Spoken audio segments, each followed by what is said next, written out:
Güey, ¿cómo están? El día de hoy vamos a tocar un tema que mueve mucho a México. ¿Tlaxcala en verdad existe? Vamos a descubrirlo. Según Wikipedia, Tlaxcala es uno de los 31 estados que conforman la República Mexicana, encontrándose en el centro del país junto al estado de Puebla, Hidalgo y Estado de México. Pero ya saben que no podemos fiarnos de Wikipedia, así que quise buscar en Google Earth y ¿qué creen? Como todos lo imaginamos, no aparece Tlaxcala. Pero como nosotros aplicamos el método científico y no nos guiamos por solo una fuente, decidí meterme a Apple Maps y ¿qué creen? Tampoco encontramos Tlaxcala. Pero quise darle una tercera oportunidad y me metí a Google Maps y para mi gran sorpresa tampoco aparece Tlaxcala. Y no lo digo yo, lo dicen los mapas en línea. Así que podemos concluir que Tlaxcala verdaderamente es un mito y no existe. ¡Los quiero! Tlaxcala, a veces menospreciada u otras tomada como un chiste de su existencia, es innegable la influencia que ha tenido en el país a lo largo de la historia. Tanto que oír, palpar, tanto que aprender de esa tierra, un estado pequeño pero gran heredero de tradiciones milenarias, como sus tejidos coloridos,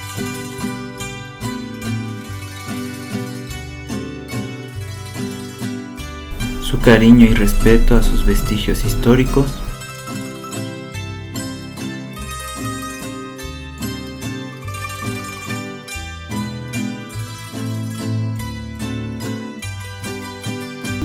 sus danzas, fiestas y celebraciones tan alegres, cálidas y coloridas,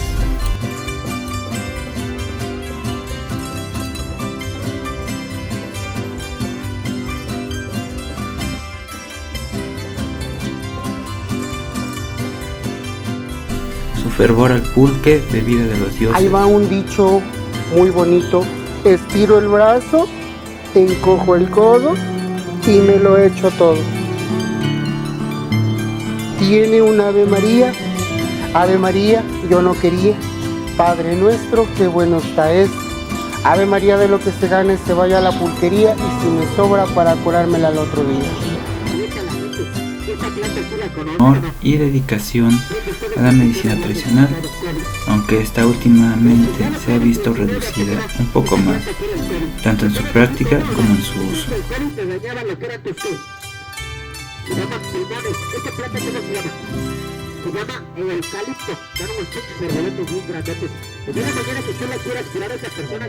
La medicina tradicional se origina antes de la llegada de los españoles, en los grupos étnicos que existían en el altiplano, lo que hoy conocemos como Mesoamérica. Los grupos indígenas plasmaban su historia, su escritura en cierta forma que era en ideogramas. Estos ideogramas se dieron en los códices. Los códices pueden ser de tela de maguey, de tela de algodón, de piel de venado. Entonces, nos remitimos a un códice, el Códice Badiano. El Códice Badiano es un trabajo de herbolaria antiguo. Como bien dice el maestro Pacheco, con la llegada de los españoles durante la época virreinal, surgen los códices, en específico los coloniales, que permiten conservar el antiguo sistema de escribir pintando. De estos, el Códice de la Cruz Badiano es el primer compendio donde se representan las plantas medicinales mexicanas, su nombre, características y cómo deben de ser administradas.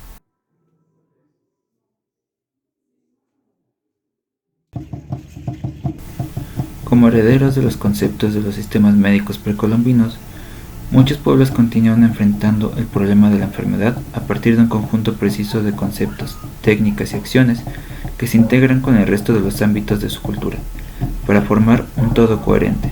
Esos sistemas, cuyos principales planteamientos se derivan de la observación y la experimentación, son los conocimientos transmitidos de generación en generación y han sido llamados tradicionales, siendo este un ente importante para el bienestar de los individuos de muchos pueblos.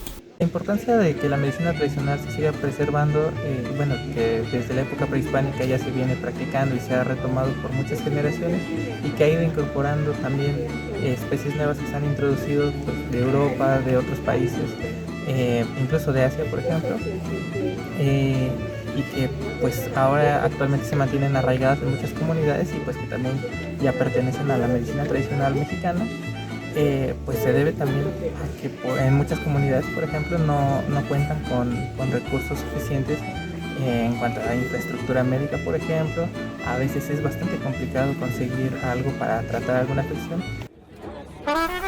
Aunque exista una preservación de la medicina tradicional por parte de algunas personas, es un hecho que esta ha ido en reducción. Precisamente en el estado de Tlaxcala, en muchos pueblos, a la par de sus sistemas médicos, han enfrentado cada vez con mayor intensidad nuevos cambios.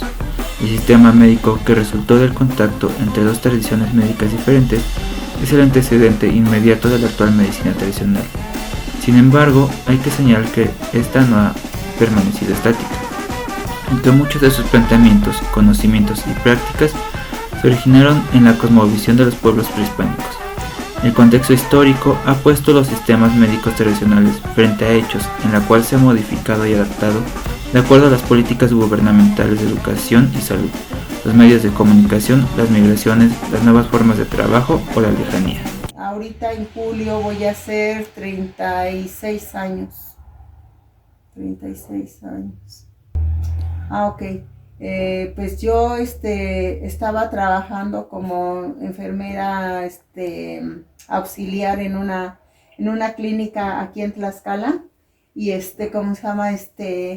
Ahí mismo me vi en la necesidad de aprender a atender partos porque la verdad llegaban muchos y entonces a veces a los médicos no les daba tiempo atenderlos o no llegaban, sí, por X y tal razón. Entonces un doctor me capacitó para aprender a atender partos. Usted solito sí empezó Sí. Es un don entonces. Es un don que Dios da a uno. Sí, el primero que acordé fue un señor de acá, cuando mismo se les ahogó el pie, el capitán de la novena. Lo arreglé. Sí, me dice, si no quedo voy a ver al domingo. Bueno, y sí quedó.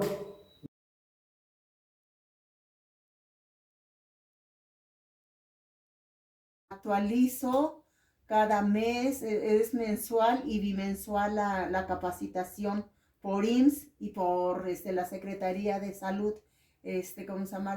Nos capacita, bueno, más bien no nos capacita, nos actualiza sobre todo los procedimientos que hacemos, que tenemos que tener porque a veces llegan a surgir algunas complicaciones.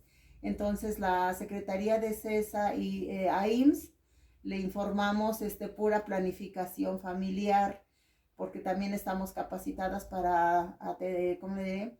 Para aplicar, ¿cómo se llama? DIUS, para llevar ¿cómo se llama? Llevamos planificación familiar y que consta de métodos temporales y definitivos. Y como decirle, no le preguntes, ¿qué pasó? Se necesita una radiografía, le digo, caramba, ¿y ahora para qué? Era checo. Y primero la mano, le digo, es un dedo que se zafó. Pero usted cómo lo siente. Yo más a base del contacto, bendito sea Dios. Yo veo los del techo si tienen enfriamiento, si están mal los de la columna o tienen problemas con sus nervios. Sí, pero les digo, nunca he necesitado las radiografías, más a base del contacto. Y eso, pues, está difícil para hacerlo. Sí, hace como 3 meses, un señor de empezar, traía fédula de acá así, y acá igual así. Le dice a su esposa, sí, ya que le he quitado las fédulas, enséñale la radiografía al señor. Digo, no señor, no la necesito. Ahora se me queda mirando. Me dice, se me hace que es usted mamón. Digo, dile a usted mi hija, yo no le dije nada. Y que lo checo, Pero no se le quebró el pie, como le había dicho al doctor que lo tenía quebrado. Nomás estaba zafado, se lo arreglé. Pues se camina, a ver, camina usted ya, se lo fallé, pues siempre. Ahí está llorando. ¿Por qué llora usted? Es que no, este hombre dice, lloro de gusto. Porque el doctor me dijo que me iba a operar. ¿Qué le voy a operar a usted? Le dijo que tenía 3 fisuras en el pie. Muchas personas desconfían, no saben que si la llevan a una persona con la partera, piensan que las va uno a lastimar o no sé, no tienen conocimiento, bueno, no saben que nosotros también estamos capacitadas para darles una consulta similar, una revisión similar a un médico, pero aparte de eso, que son cosas extras las que nosotros les hacemos, de darles masajes, platicarles mucho, darles orientación sobre ¿cómo se llama? Sobre los cuidados que deben de tener, todo eso, les damos más que nada, más tiempo, ¿cómo se llama? A esas personas que a veces en las clínicas ya no se da.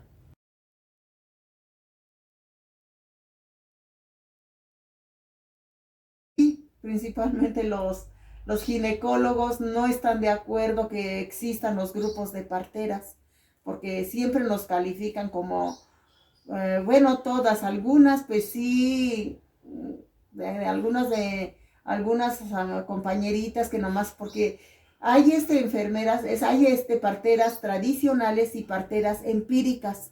Las parteras empíricas, la diferencia es que son como de herencia, que si su abuelita, su mamá ejerció la partería y ellos aprendieron nomás mirando, entonces ejercen la partería, pero se pueden decir son empíricas porque nada más aprendieron viendo de los demás, se puede decir. Entonces siempre... Señor de San Bartolo Genaro, llevó a su hermano, a San Cosme con una señora que según llevaba de mal, pero su hermano se había dado un golpe, estaba tomando y se puso a jugar básquet, se lastimó.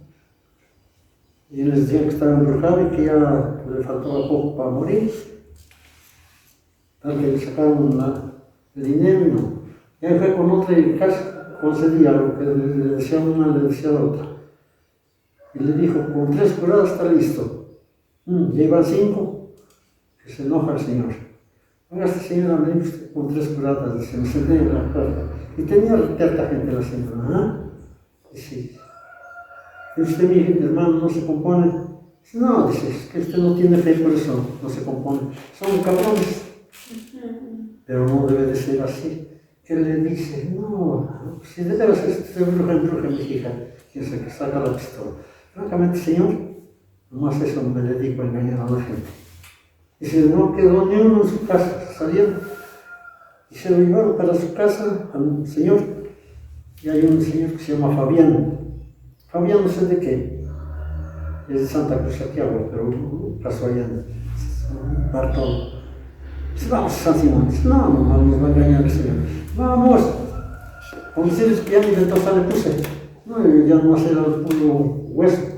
Lo metieron casi cargando, le hizo cerrada, lo arreglé, presé su cabeza, ya se lo llevaron. Me dice su hermano, ¿se va a proponer? Le digo, sí. Primero que lo tiene, luego con un doctor que le den unas vitaminas, nada más, ¿sí? Y se compuso, hasta dejó a sus señores junto con otro.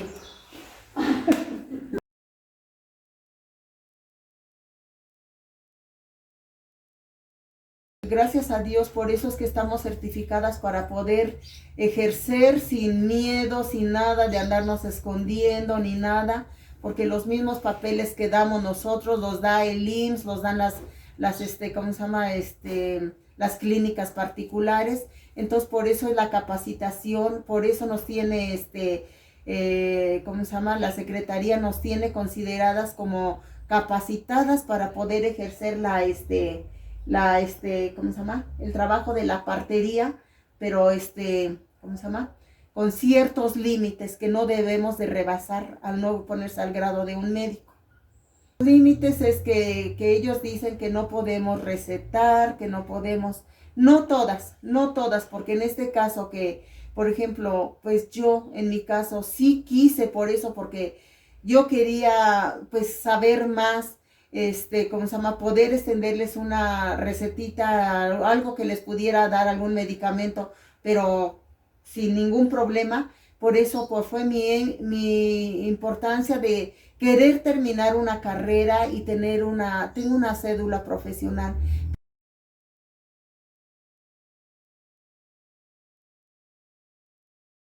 Baja economía, obviamente, que personas que a veces no pueden darse el lujo de ir a un ginecólogo, o esos son personitas que pues por su economía también acuden con nosotros, o que se sienten muy confiadas con nosotros, que vienen por esa confianza que nos tienen, de que les damos más tiempo, las atendemos bonito, nos ponemos, como le diré, como dicen ahí en su lugar de ellas, las mimamos, si se oye así vulgar o corriente, pero las mimamos mucho a mis pacientes, cosa que a veces en las clínicas ya no se da ese trato digno. Más que nada es un trato digno el que nosotros les damos, y quizás por eso esa confianza que siempre nos buscan ese tipo de personas y vienen porque se sienten consentidas con nosotros.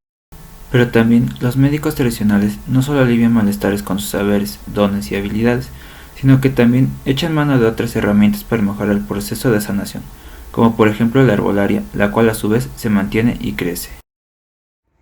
Bueno, la importancia que tiene la conservación de las plantas dentro de la medicina tradicional mexicana es bastante, sobre todo para que sus usos se sigan preservando.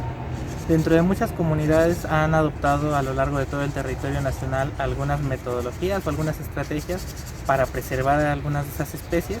Generalmente el gobierno otorga algunos recursos, pero generalmente no llegan a todos los territorios. Entonces las propias comunidades muchas veces se organizan y empiezan a proteger áreas específicas para que no sean modificadas. Estas áreas empiezan a repoblarse de especies nativas, y pues básicamente las especies de plantas medicinales son aprovechadas de estos lugares. Dentro de la medicina tradicional mexicana el recurso principal pues son las plantas. Generalmente encontramos otro tipo de productos que también se van incorporando a los productos que se elaboran medicinalmente, ya sean jabones, tinturas, maceraciones, pomadas. Todos este tipo de productos son elaborados principalmente con plantas directamente, o con algún producto elaborado o que se extrae de las plantas, ¿no? Por ejemplo, algún aceite, alguna fibra. Y pues básicamente las plantas ocupan uno de los papeles principales, ocupando cerca del 70-80% de toda la diversidad medicinal. Y pues también dentro del territorio nacional los mayores registros que se tienen para las plantas. Se tienen registros de algunas especies de otros organismos, pero son en menor cantidad, ¿no? Entonces pues la preservación básicamente para la medicina tradicional es de suma importancia, pues tener una mayor diversidad, pues también para tener mayores posibilidades. Si tenemos mayor diversidad de especies de plantas, también tenemos una mayor diversidad de usos, sobre todo el territorio nacional, que tiene una gran diversidad también de ecosistemas. Podemos hacer uso de una gran cantidad de plantas, pero por ejemplo si tenemos una diversidad de plantas para cierto padecimiento en las selvas, podemos tener cierta diversidad de especies para en el desierto, por ejemplo, para el mismo padecimiento, ¿no? Entonces de esta manera también se reparten equitativamente las diferentes especies y deja de sobreexplotarse una sola especie, por ejemplo, ¿no? Entonces de esta manera, si nosotros ocupamos especies de diferente tipo para los diferentes padecimientos, vamos a estar evitando esta degradación de algunas especies, esta pérdida de algunos usos. Vamos a estar evitando una gran cantidad de problemas que se pueden ir arrastrando, y que a partir pues de esta diversidad y de esta preservación se pueden ir manteniendo. Y aunque por distintos factores la medicina tradicional se vea reducida, muchos de sus practicantes y entendidos en la materia aún le ven futuro favorable para su práctica y su herencia. Nuestro grupo lo han dicho, lo hemos escuchado, que quisieran desaparecer, pero no, joven. Mientras exista vida, va a existir esto, porque esto ya tiene miles de años de existir. ¿Cómo se llama? La atención de parto desde muchísimos años. y siempre va a haber, porque hay comunidades donde no existen ni siquiera centros de salud ni nada, y existen señoras y ¿cómo se llama? Que atienden los partos pues rústicos con lo que tienen. Nosotros fuimos a Chiapas, donde tenemos que ir, y hemos tenido encuentros con Baja California Norte, Baja California Sur, Veracruz, toda la sierra de Veracruz, Chiapas, todas esas comunidades, muchas partes que no le puedo mencionar ahorita tanto, pero que nos comentan las compañeritas que ellas van a atender partos a caballo o caminando a 4 horas, que desgraciadamente en Chiapas sí ha habido a veces muchas muertes, porque cuando llega la partera ya es demasiado tarde, ya se pasó el parto, y a veces no nada más muere el bebé, sino puede morir el binomio, la madre e hijo. ¿Por qué? Porque no, ¿cómo se llama? No hay centros de, ¿cómo se llama? No hay médicos, o no se dan abasto los pocos centros de salud que hay. Gracias a Dios, al contrario, hoy mis compañeritas de Chiapas tienen, ¿cómo se llama? Ya casa como casa hogar, en donde ellas mismas van a esas instituciones a atender los partos. ¿Por qué? Porque ya había muchas muertes, se habían regresado a los tiempos de antes, porque los médicos no se dan abasto, y porque sí, siempre va a haber, por eso hasta los médicos lo han visto, que sí es necesario capacitar a esas personitas que hacen las cosas como Dios les ilumina, con tal de salvar una vida o a ambas vidas. Entonces, todavía yo siento que esto va a existir toda la vida, de verdad, a pesar de lo que digan los demás, que nosotros no nos podemos, debemos desaparecer, no. Somos, como le diré, generaciones que iniciamos, subimos y algún día bajamos, pero vienen otras generaciones que pueden ser, como lo estábamos mencionando, por herencia, porque ya están capacitadas. Por eso tenemos hijas, tenemos nietas, y esto va a seguir, Bueno, la medicina tradicional como tal es bastante difícil que se termine como tal o muy tajantemente. Más bien van a existir una gran cantidad de transformaciones, van a ir incorporando técnicas ya más hegemónicas de la medicina convencional. Hay incluso algunos proyectos dentro de algunos estados, por ejemplo en Puebla hay algunas zonas en donde los hospitales han estado retomando cuestiones tradicionales e incorporan dentro de sus instalaciones, por ejemplo, temazcales, áreas de parto vertical, consultorios para hueseros, y que pues a la vez también son atendidos por médicos convencionales. Entonces pues más bien la medicina tradicional va a ir incorporando aspectos de otras tradiciones, va a ir incorporando aspectos no nada más de otras culturas de México, sino también aspectos de tradiciones de otros países, de otros continentes.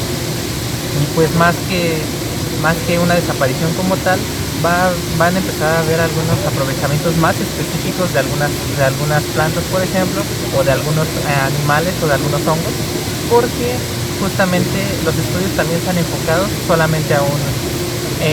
Tenemos una gran diversidad de plantas, tenemos un registro de más de 4.500 especies de plantas que se usan con fines medicinales aquí en México, pero pues nosotros tenemos un poco uso, o sea, se tiene ese registro grande, pero el uso principal se centra en menos de 100 especies, ¿no? Entonces, esa diferencia tan notable que existe entre las especies que se usan más o las que se usan menos, pues va a empezar a ser más notorio en un futuro. Se van a empezar a sacar productos especializados ya más en algunas especies que son principalmente de usos digestivos o para padecimientos respiratorios. Entonces en estos casos algunas de las especies de plantas van a empezar a dejar de usarse, algunas por los mismos procesos de urbanización de algunas áreas van a empezar a desaparecer por falta de espacio dentro de los hábitats, porque algunas especies empiezan a ser desconocidas para muchas personas, y pues también con el avance de la desaparición de muchas lenguas indígenas, con el avance de la globalización, estas especies van a empezar a dejar de utilizarse como tal, y en algunas ocasiones a veces al contrario, ¿no? Se van a usar bastante que pues se van a poner en peligro algunas especies, por ejemplo como el peyote. El peyote es una especie que se ha saqueado bastante, que ya no nada más por las personas que utilizan la especie como tal de manera tradicional, sino pues también por la parte turística o la parte más de otro tipo de cosmovisiones que pues pretenden probarla nada más por una experiencia como tal, empiezan a desaparecer estas especies, ¿no? Entonces pues como tal la medicina tradicional no creo que desaparezca, más bien va a ir direccionándose principalmente a especies más conocidas, especies que a veces no son de origen mexicano, por ejemplo. Podemos concluir que la medicina tradicional es un ente que cambia, evoluciona y se adapta de acuerdo a su cultura y el tiempo histórico en el que se desarrolla.